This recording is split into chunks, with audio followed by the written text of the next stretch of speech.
Bonjour Marthe. Bonjour Hannah. Alors Marthe, toi, tu as grandi dans une famille où la mort faisait partie des conversations du quotidien. Comment est-ce que ça façonne un enfant ? Il y a d'un côté, ça fait que c'est normal, ça fait partie du quotidien. Puis d'un autre côté, vu que c'est très spécifique à mon contexte familial et que dans d'autres cercles, c'était pas un sujet qui était abordé. C'est pas que je passais pour la personne bizarre, mais je me sentais en décalage quand même des autres. Justement, tu anticipes un peu ma deuxième question. C'était justement, est-ce que tu te rappelles d'un moment précis où tu t'es rendu compte que chez toi, on parlait de la mort différemment que chez les autres ? J'ai pas le souvenir d'un moment précis. C'est plutôt en grandissant ou adolescente, jeune adulte, en discutant avec mes amis ou quand je racontais les discussions des repas de famille, on échange des souvenirs, le nombre d'enterrements auxquels j'assiste de manière générale dans ma vie. C'est-à-dire qu'on connaît beaucoup de monde, j'ai une grande famille, etc. Les gens étaient souvent surpris, se disant « Mais moi, en tant qu'adulte, à part éventuellement l'enterrement de mes grands-parents, j'ai pas connu autre chose. » Et moi, je suis « Ah oui, mais entre la famille, les amis de la famille, les autres circonstances, etc. » Voilà, ça en fait partie. Mais pour plus un côté anecdotique, c'est qu'on en parle avec mon frère, avec mes cousins et cousines, dans ce contexte dans lequel on a grandi, qui est très spécifique. Et on en rit aujourd'hui. Ce souvenir de dire notre tante, comment elle racontait qui était mort, comment la personne était morte, comment était l'enterrement. C'était too much information. Ah ouais, complètement. Sur des gens qu'on ne connaissait pas. Ouais. J'ai un niveau de détail, parfois, on est là. Ok. Alors, quel est l'intérêt même de venir nous partager ce genre d'informations ? Voilà. Ouais. Mais ça fait partie de la vie de la communauté. Bien sûr. D'ailleurs, cette manière d'intégrer la mort à la vie, est-ce que tu dirais qu'elle t'a donné une certaine sérénité vis-à-vis d'elle ou plutôt une certaine curiosité ? Une curiosité, clairement. Alors, dans mon parcours, je suis partie à l'Université du Québec à Montréal, où j'ai pu faire des cours en études sur la mort. Justement, tu as eu ce déclic du Québec. Exactement. Où tu découvres qu'on peut étudier la mort comme un objet scientifique. Complètement. Ça a été un premier choc intellectuel. Oui, parce que pour moi, ça restait de quelque chose qui faisait partie de la vie, mais qui n'était pas vraiment un champ d'études. En tout cas, on ne me l'a jamais présenté comme tel dans mon parcours. Puis là, on se dit, en fait, ça s'étudie. On va analyser les pratiques, on va aller observer les rituels, on va comprendre comment notre société en parle, comment on accompagne la fin de vie, comment on en parle à l'enfant. Enfin, voilà. Mais justement, dans ce cours d'anthropologie de la mort, qu'est-ce qui t'a le plus frappé ? Ça remonte à 2010. Et je crois que ce qui m'a le plus marqué, c'était plutôt la posture très humaniste de la prof. De comment elle abordait les choses avec une humanité, quelque chose presque de beau aussi, de parler de la mort.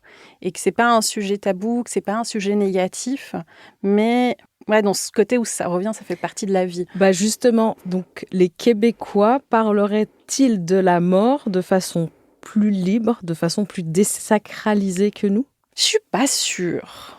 En tout cas, j'en ai pas eu plus l'impression le temps que j'ai passé moi au Québec. Ton parcours de vie, donc, qui est parsemé de la mort, te mène donc au Québec à étudier l'anthropologie de la mort. Oui, un peu par hasard. J'avais une possibilité de choix de cours. Je disais, tiens, pourquoi pas. Entre quel cours et quel cours ? Pourquoi l'anthropologie de la mort, justement ? Alors, il me fallait des cours qui étaient sur le vieillissement de la population. C'était la raison de mon échange, c'était le point de départ. Pourquoi je suis partie étudier à Montréal ? Parce que je voulais me spécialiser plus en gérontologie sociale, qui est une discipline qui existe peu en Suisse, ou dans le milieu francophone. C'est vraiment l'interdisciplinarité autour des questions de la vieillesse. Dans ce cadre-là et dans les cours proposés, il y en avait un sur l'anthropologie de la mort. Puis voilà, quand on a un échange, il faut qu'on fasse un certain nombre de crédits, les cours sont donnés, enfin voilà, on est là un semestre. Oui. Donc c'est des choix. Donc pourquoi avoir choisi la vieillesse comme angle pour parler de la mort ? Alors je pense qu'à l'origine, c'était vraiment l'idée de questionner la vieillesse comme cette dernière étape de vie aujourd'hui dans notre société occidentale, parce que j'ai toujours été, nouveau, on remonte dans le parcours, dans l'enfance ou la jeunesse, d'accompagner ma mère qui était bénévole pour la livraison des repas à domicile. Elle est infirmière en psychogériatrie, ma mère.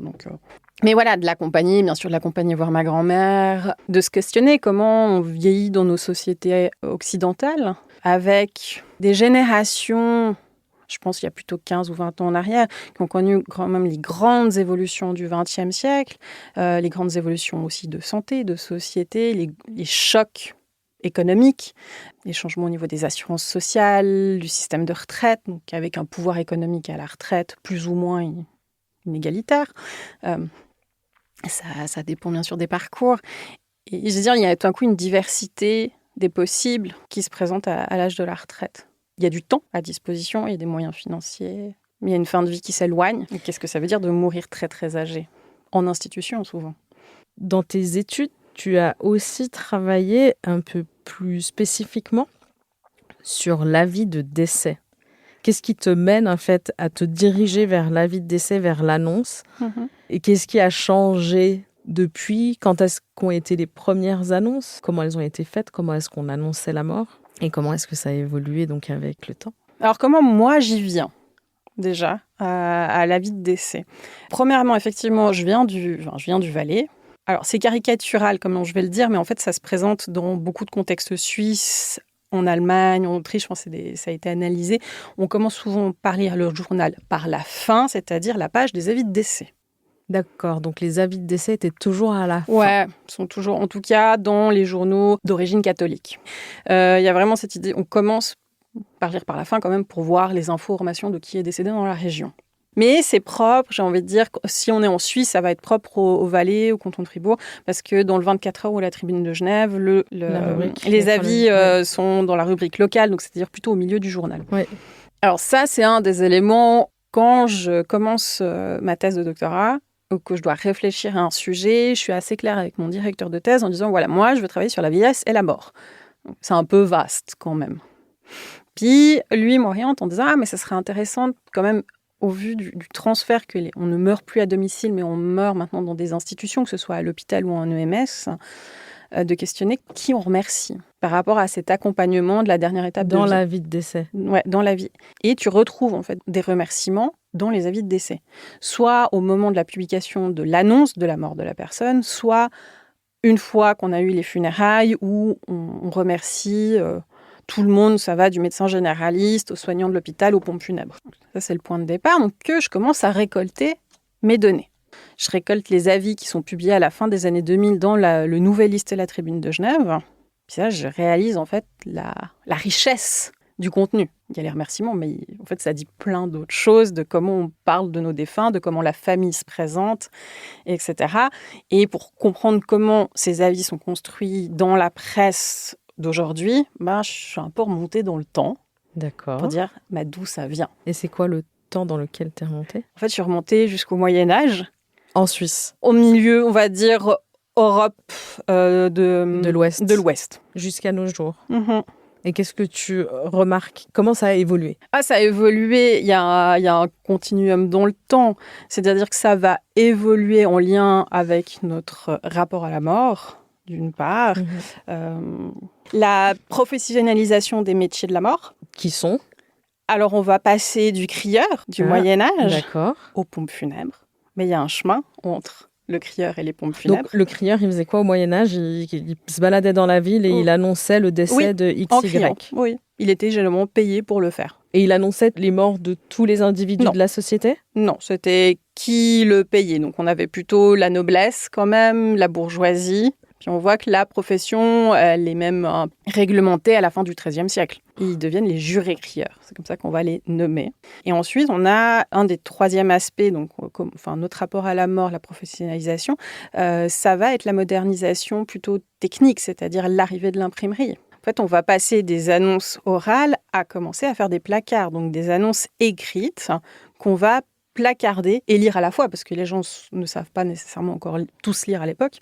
C'est des assez grands formats qu'on va placarder. Sur les avis officiels, un peu comme on voit maintenant. Alors, ça existe toujours, en fait, ce système de placard, effectivement, sur les avis officiels. C'est vrai ? Ouais, tu vas trouver... Enfin, dans certaines villes, en Suisse, tu as encore des panneaux d'avis officiels avec les annonces, les annonces de décès. De décès, d'accord. C'est extrêmement répandu en Italie, bien plus que, par exemple, l'apparition dans la presse. Ça remonte, tu vois, au XVIIe siècle. En zone citadine aussi ? Principalement en zone citadine. Et non, l'apparition du placard où d'abord c'était affiché à l'église, à la maison du défunt, autour de la maison à proximité. Puis éventuellement, s'il restait encore des placards, on allait les afficher plus loin. Donc 13e siècle, le crieur. Mm-hmm. L'imprimerie au 17e. Ouais. Et du 17e à nos jours. On va avoir le crieur, à un moment donné, va un peu arrêter de crier. Et la famille va plutôt sélectionner à qui on va envoyer ses faire-part de décès. Donc, ils tiennent une liste. On imprime avec qui est décédé, l'invitation aux funérailles.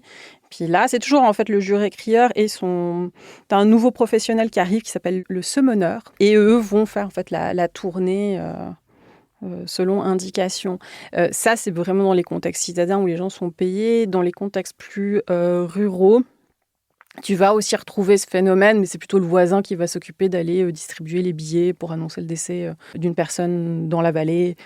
Ouais. Voilà, ça reste un peu dans un contexte informel.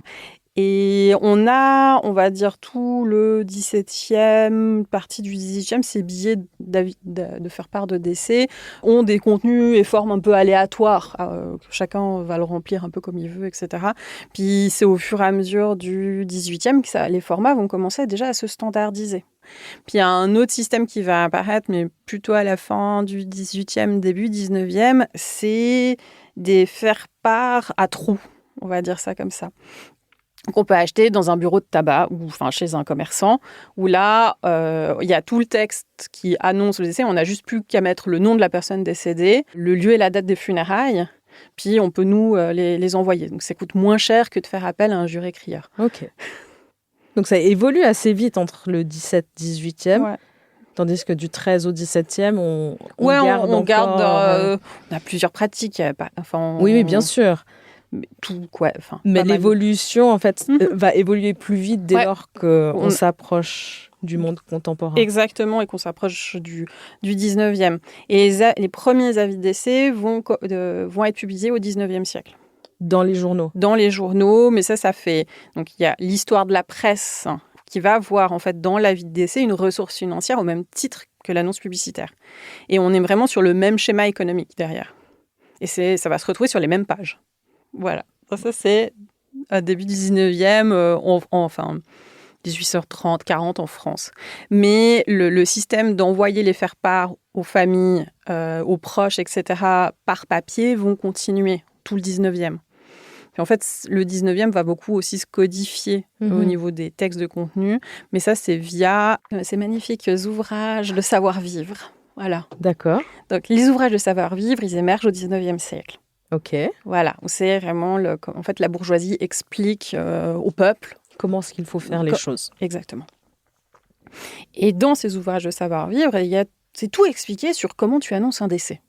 Et comment, alors nouveau, on va très codifier au niveau aux amis proches, à la famille, aux gens qui habitent dans la même ville, etc. On fait parvenir le billet de décès avec l'annonce de la personne qui est morte et la date des funérailles pour les y convier. Par contre, pour la famille qui habite trop loin pour se déplacer, on les avertira après l'enterrement. Voilà, parce qu'il ne faut pas les faire déplacer inutilement, en plus dans un contexte de souffrance. Donc là, Marthe a entre ses mains le bouquin qui s'appelle « Quand l'entourage annonce la mort d'un proche », qu'elle a d'ailleurs écrit. Oui, c'est ça, c'est ma thèse. C'est sa thèse, sous la direction donc, du professeur Michel Horis. Voilà, ça c'est un extrait de livre de savoir-vivre de 1899. En ce qui concerne une mort, il y a aussi les lettres d'invitation à la cérémonie funèbre et les lettres de faire-part. Dans le grand monde, comme on dit, et voilà que l'usage se répand dans tous les mondes, comme on dit encore, on devrait n'inviter à l'enterrement que les personnes habitant la même ville ou au moins les villes ou villages limitrophes. On ne peut imposer un voyage, même court, une perte de temps à ses connaissances pour leur offrir un spectacle de tristesse et de désolation. Au-delà de rayons que nous avons indiqués, on adresserait simplement des lettres de faire-part. La raison en est que ces lettres ne s'envoient qu'après les funérailles et qu'alors on a eu le temps de reconnaître et de se répandre. C'est intéressant. On est au 19e siècle, où c'est aussi une période où la mort va se remettre dans le contexte familial. va s'enfermer plutôt dans le contexte familial, va devenir intime, de l'ordre du privé. On n'est plus dans l'effervescence publique qu'on avait connue au Moyen-Âge. Pourquoi est-ce que la mort devient intime ? C'est multifactoriel. Au XIXe siècle, avec l'industrialisation, l'hygiénisme, la montée de dire que la mort est quelque chose de sale, la question de la maladie, etc. Donc, pour ça qu'on va déplacer aussi les gens en institution. Donc, pour en revenir donc à ces annonces, donc là, tu nous lisais un extrait qui disait non, on n'invite pas les gens qui habitent au-delà d'un certain, on va dire, nombre de kilomètres. Donc là, on est début du 19e ? Ouais, mi-19e. Et ensuite, il se passe quoi ? Comment est-ce que l'annonce évolue ? L'annonce évolue, c'est qu'elle va... On a tout le 19e en parallèle, on diffuse dans la presse et via les billets, parce que c'est au cas où on aurait oublié quelqu'un, au moins il l'apprend par la presse, si jamais. Puis ça va vraiment basculer au début du 20e, après la Seconde Guerre mondiale, où là, ce qui se passe, c'est qu'il y a une augmentation du prix du papier. Et ça va devenir moins cher pour les familles de mettre une annonce que d'envoyer un faire-part. Envoyer et imprimer, ouais. Est-ce qu'on annonce la mort de tout le monde, hommes, femmes et enfants ? J'ai des doutes concernant les enfants, mais ça devient assez répandu où j'avais déjà calculé, si on regardait sur les origines de la Tribune de Genève, on peut dire qu'au début du XXe, tu as environ 50% des décès survenus dans le canton ont un avis dans le journal. Et en sachant qu'à l'époque, à Genève, tu avais quand même 4 quotidiens. Donc, on peut imaginer qu'il y avait une plus large publication hommes et femmes. Ouais. Comment est-ce qu'on annonçait la mort en Europe, du moins en Suisse aussi, avec le nombre de... Ah, tu veux dire les cloches ? Les cloches. Alors, les cloches, c'est très codifié. Ça, c'est le point de départ au Moyen-Âge qu'on va conserver jusqu'au XXe siècle. L'idée, vraiment, au Moyen-Âge, c'est que la mort est un événement public, donc on doit l'annoncer de façon publique et bruyante. Il faut que tout le monde puisse entendre, que ce soit en ville. Et quand on parle des zones rurales, il faut que quand on travaille dans les champs ou pas dans le village directement, on doit pouvoir entendre que quelqu'un est mort. Et en fait, pour identifier qui meurt, ça va être codifié en fonction du nombre de sons de cloche qu'on va faire sonner. Et c'est 2 coups pour les femmes, 3 coups pour les hommes. Et normalement, c'était 1 pour les enfants. Mais ça, c'est vraiment codifié en 1290. En Suisse ? En Suisse, en catholicisme. C'est-à-dire que les protestants, ils faisaient comment, eux ? La réforme va amener énormément de sobriété dans la question de l'annonce de la mort, mais aussi des funérailles. Funérailles catholiques, en tout cas avant la réforme, sont assez ostentatoires, surtout pour les personnes qui ont les moyens. Il y a un enjeu à ce moment-là, c'est aussi dans l'histoire de notre perception de la mort, où les gens ont une très très grande crainte des enfers. Et donc vont payer, déjà de leur vivant, dans leur testament, vont mettre qu'une fois qu'ils seront morts, ils lèguent de l'argent à l'Église pour qu'on prie pour eux et le salut de leur âme. Il y a une grande peur du jugement dernier. C'est ça aussi que la réforme va combattre, c'était cette idée de ces gens qui versent des sous à l'Église. Donc avec la réforme, on va revenir à quelque chose de plus sobre, à quelque chose qui va être intime, qui se fait vraiment dans le cadre familial. À Genève, Calvat va interdire les funérailles publiques, c'est-à-dire les convois funéraires.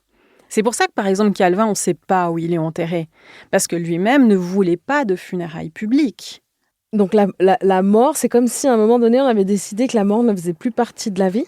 Ou de l'espace public. Donc de la vie, on la voit plus. Oui, on la voit plus. Et pourquoi je suis bouche bée ? Parce que c'est une chose que je réalise aujourd'hui. Et que justement, enfin que ça fait déjà un moment que je le réalise, que j'ai là. On voit pas de convoi funèbre. On ne sait pas qui est la mort. On ne sait pas si quelqu'un est mort. Moi, dans mon cas, je sais quand mon père est mort, moi je l'ai annoncé parce que dans ma culture, la mort s'annonce. C'est qu'il y a des gens, ils ont perdu leurs parents. Tu le sais pas. Tu le sais pas, tu l'apprends par le biais de quelqu'un d'autre, quelques mois, voire années plus tard. C'est là, ah.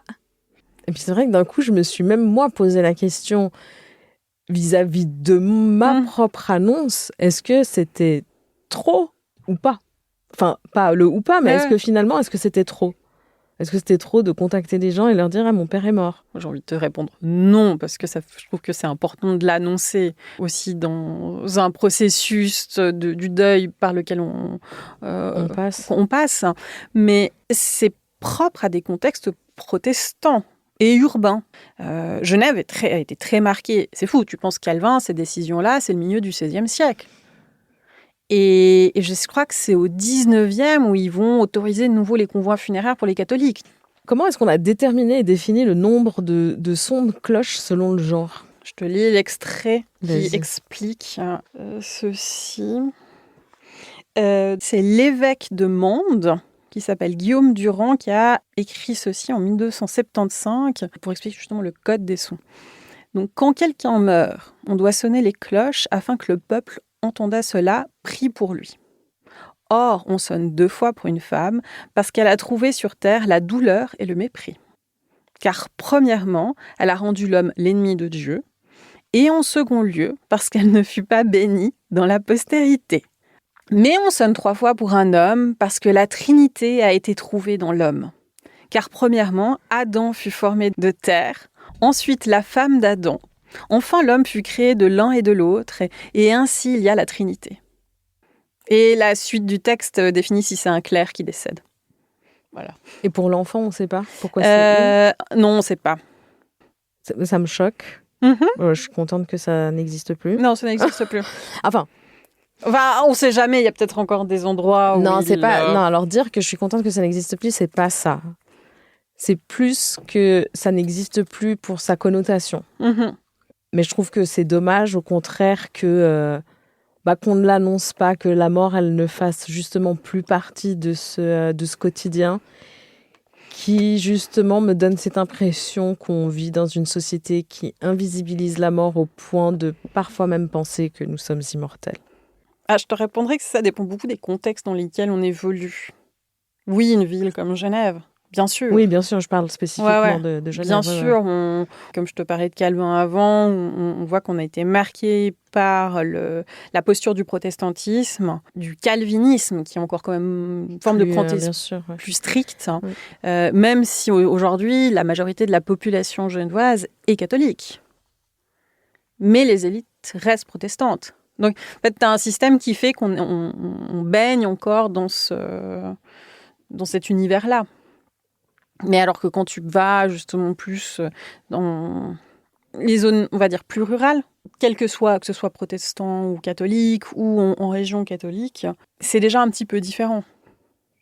Et aujourd'hui, donc, on retrouve encore, bien sûr, dans des rubriques, les rubriques nécrologiques dans les journaux. J'ai encore regardé il y a 2 jours dans la Tribune, juste pour être sûre. L'annonce, elle est papier, mais elle est aussi numérique.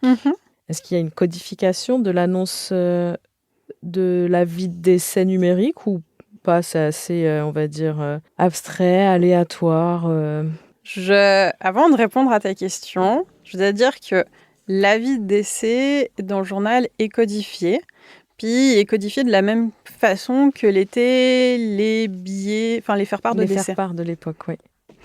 Et la version en ligne, alors tu as 2 types de versions en ligne. Tu as tous ces différents sites internet, si on penche à hommage.ch, Todesanzeige. Alors Todesanzeige, là, tu as tous les faire-part de décès de toute la Suisse qui sont parus dans tous les journaux. Ah oui, non, ça te centralise tout. Hommage, non ? Hommage, c'est 24 heures et Tribune de Genève. Ok, intéressant. Voilà. Non, je pense qu'on a une petite passion quand même pour les avis de décès en Suisse.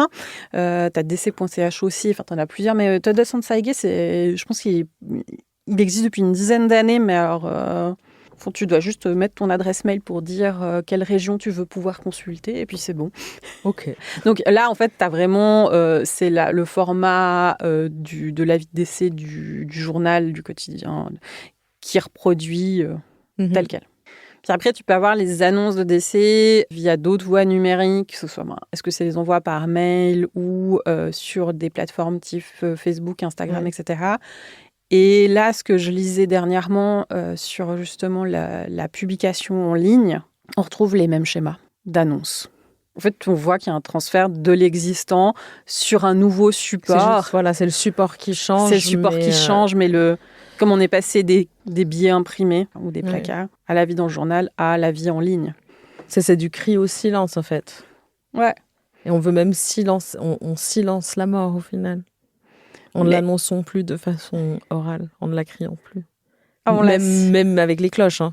Ouais, on la silence, mais en même temps, maintenant, via les avis, quand on l'annonce en ligne, on l'annonce à une plus large communauté, potentiellement à des gens qu'on connaît peu ou mal, ou qui n'ont pas du tout connu le défunt ou qui l'ont connu. On en parle presque de manière plus large, mais silencieusement derrière son écran. Oui.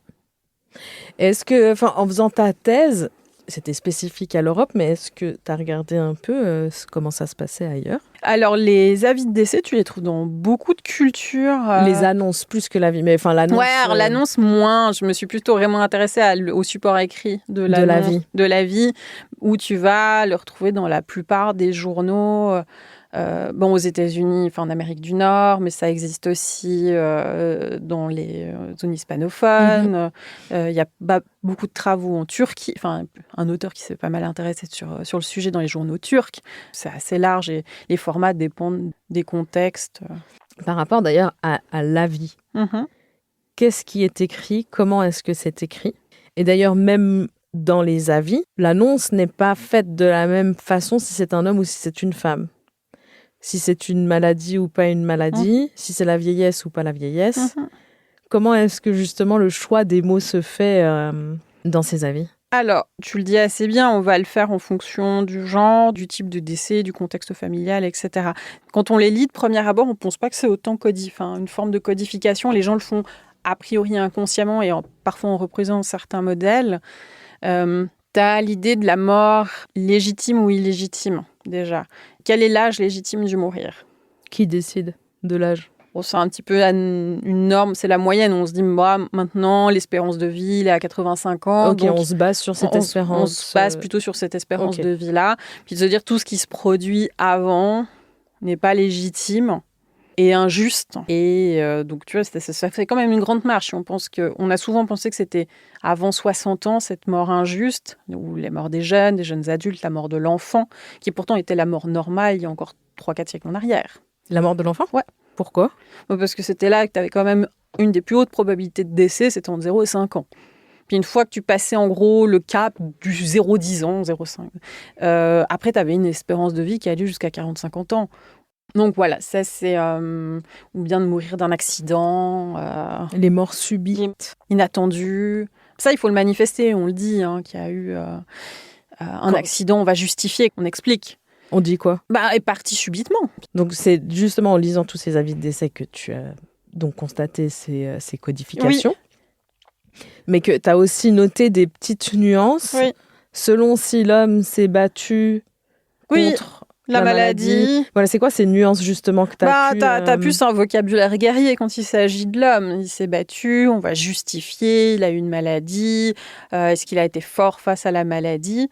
Au niveau des femmes, on voit moins utiliser ce vocabulaire-là. On dit quoi pour les femmes? Alors, si elle meurt avant 85 ans, ce qui est quand même moins courant que les hommes, on va justifier effectivement que si elle a eu une maladie ou comment ça s'est passé, puis surtout si elle est morte entourée ou pas aussi. Mais le basculement, il se fait surtout après 85 ans pour le discours de la femme. C'est un discours qu'on va pas retrouver chez l'homme, c'est le fait de s'endormir. Donc la femme s'endort? Ouais, la femme s'endort et en gros, l'homme combat à la mort, si on caricature. Donc même si la femme décède suite à à une maladie, elle s'est endormie. Ouais.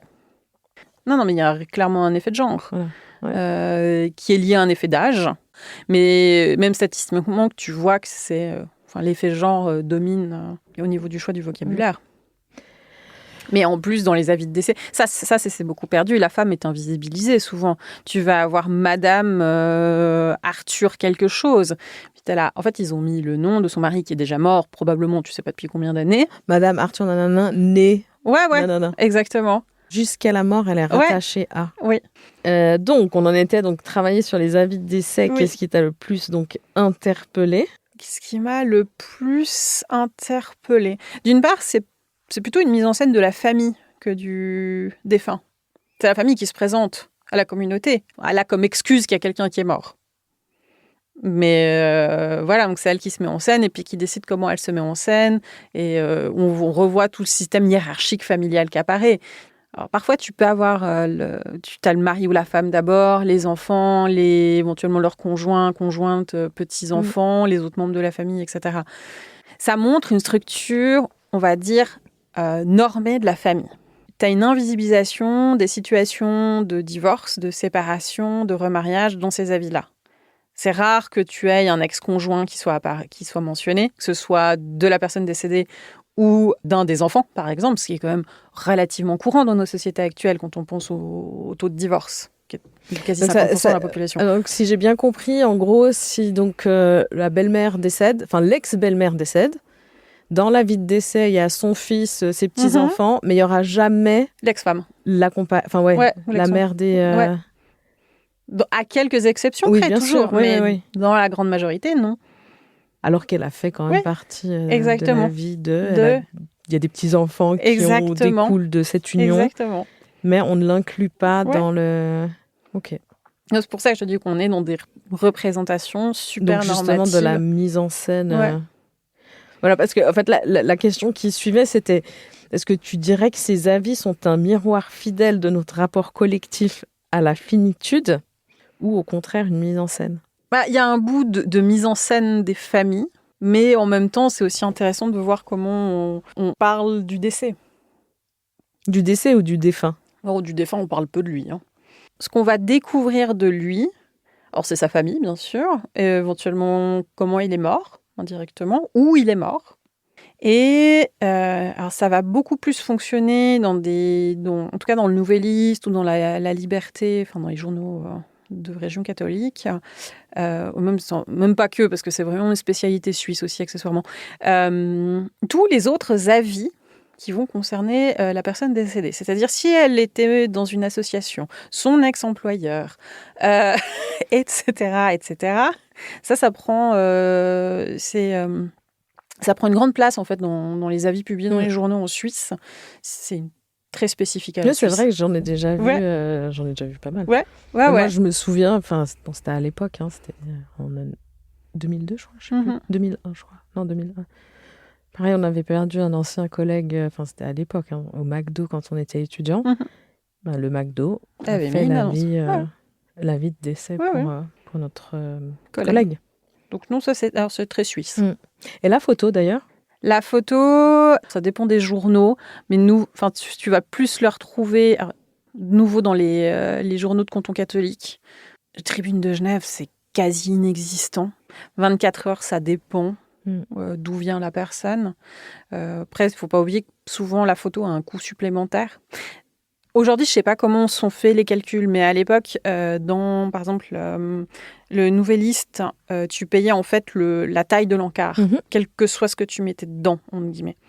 Tribune de Genève, par contre, ça dépendait de la taille de l'encart, de la photo, du symbole, s'il y avait d'autres facteurs derrière pris en compte pour le coût, ce qui facilitait pas, par exemple, l'idée de mettre une photo. Mais après, d'origine, il n'y a jamais... Enfin, dans les premières publications d'Avis de décès au 19e jusqu'à moitié du 20e, il n'y a pas de photo. Puis ça va vraiment émerger... au 20e siècle. Milieu du 20e. Et on est passé des photos assez standardisées, de la photo passeport, par exemple, à des photos, on voit plus personnelles. On reste quand même souvent sur le format portrait, mais tu vois que l'arrière-plan, il change. Tu vois que les gens sont à la montagne, dans leur jardin. Enfin, c'était une photo dans la vie. Ouais. La mort, tu l'as tellement en toi que tu t'es même marqué la peau. Oui. Donc, tu portes des tatouages qui symbolisent la vie et la mort. Est-ce qu'ils sont pour toi des rappels, des protections ou des marqueurs de transformation ? Alors, clairement des marqueurs de transformation. Enfin, certains, ceux qui sont sur la mort, marquent des étapes pour moi en lien avec mon travail de thèse. Donc, ça peut être très bizarre, dit comme ça.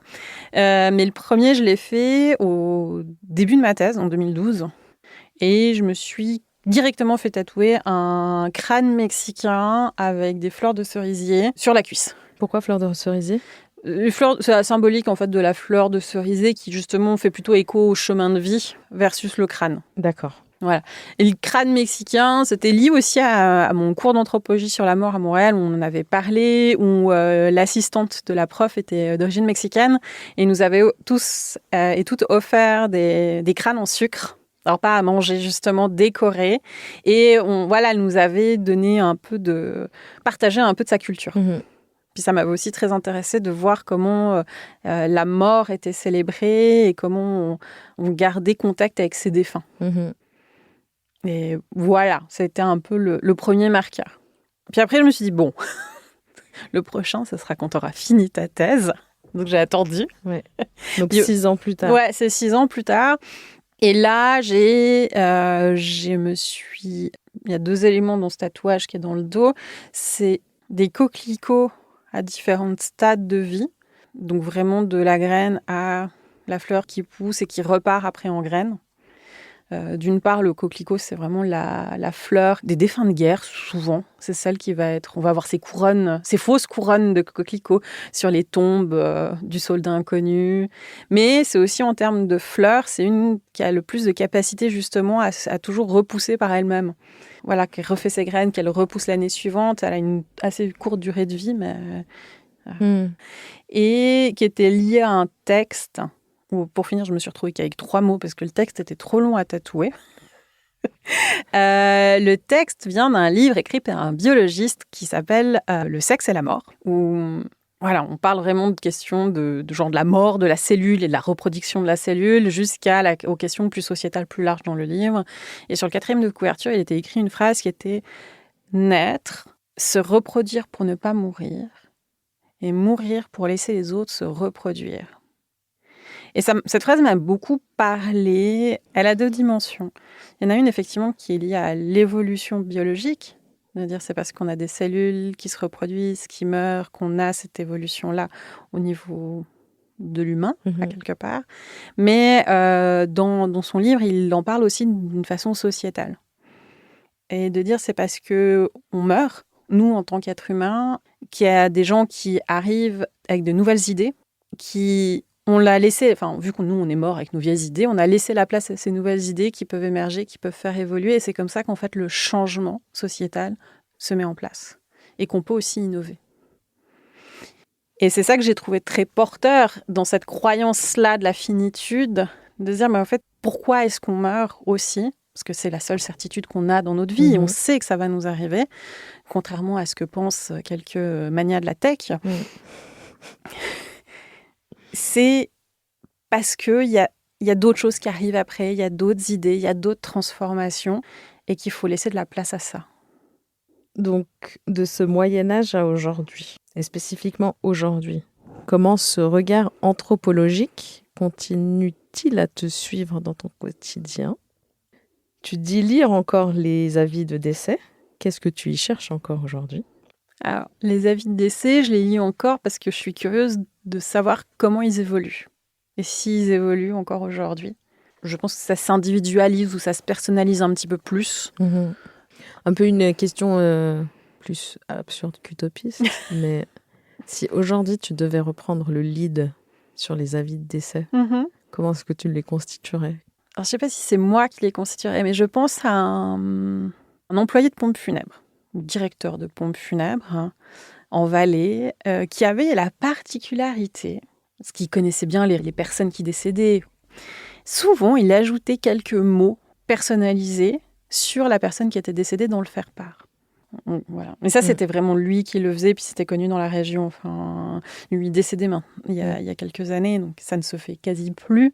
Mais c'est vrai que ce côté de personnaliser, de dire quelque chose du défunt, je trouve plus juste à quelque part que juste uniquement parler du décès ou de la mise en scène, mais de rappeler un peu que cette personne a eu un parcours de vie, qu'elle était marrante, je sais pas, un trait de personnalité ou quelque chose comme ça. D'ailleurs, après toutes ces années, toi, comment est-ce que tu définirais une bonne mort ? J'ai envie de dire une mort entourée, que les personnes que j'aime ou qui m'aiment puissent être présentes avec moi durant cette dernière étape de vie. Même si dans nos sociétés actuelles, on pense souvent qu'une bonne mort, c'est une mort soudaine. Même si c'est celle qui est la plus dure pour la famille.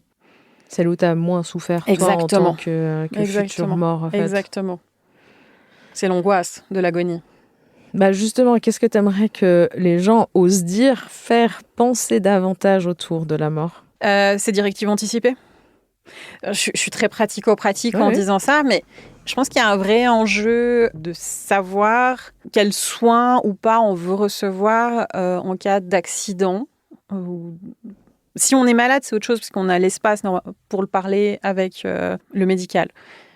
Mais parfois, on n'a pas cet espace-là, et de pouvoir un minimum se dire, mais moi, qu'est-ce que je veux ou pas si j'ai un accident grave qui me met dans le coma. Tu l'as déjà répondu, toi, Alors, on en a parlé en famille, de dire jusqu'où on était prêt à aller ou pas, et de manière en collective, en tout cas avec mon frère, on est assez d'accord sur le fait qu'on n'aimerait pas se retrouver avec un grand handicap ou des risques de lésions cérébrales ou comme ça. Donc, dans ces cas-là, on préférait avoir un arrêt de soins et un accompagnement de fin de vie. Ouais, donc, pour toi, c'est parlons de la mort. Ouais. En gros, parlons de la mort. Faut plus la cacher. Non, je pense qu'on la cache moins aujourd'hui. Ton podcast en est aussi témoin. On a eu une grande phase très, très défaitiste, comme ça, dans la deuxième moitié du XXe siècle, où vraiment les chercheurs, les ethnologues, les anthropologues étaient « Ah, c'est tabou, c'est horrible, on n'en parle plus, on la cache dans les institutions, etc. » Et je trouve des discours hyper défaitistes. Mais quand même, depuis 10 ans, 15 ans, c'est un sujet...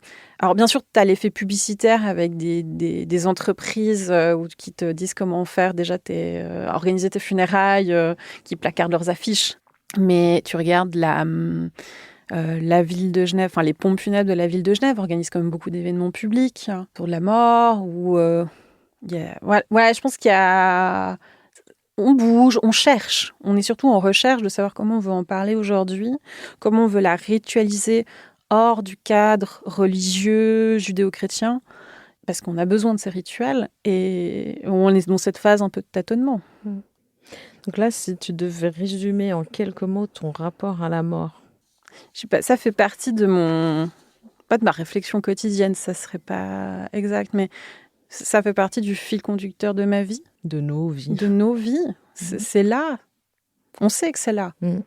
Merci Marthe. Merci Anna. À bientôt.